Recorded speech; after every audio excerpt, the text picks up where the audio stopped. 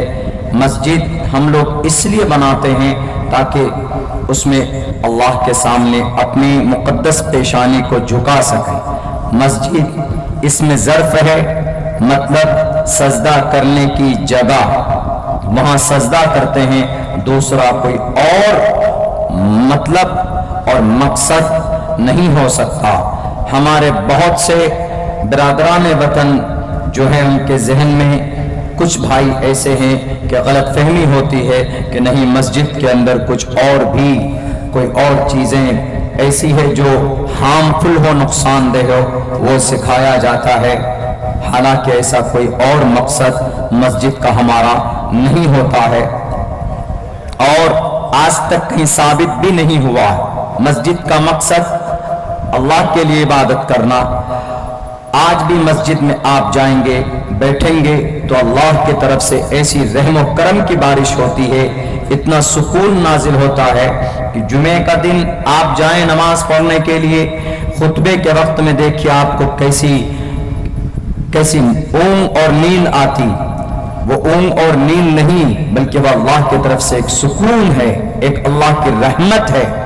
آپ تھک ہار کر پہنچتے ہیں کسی بھی مسجد میں، ایک عجیب پیس آپ محسوس کرتے، ایک سکون کا ماحول آپ کو وہاں پر ملتا۔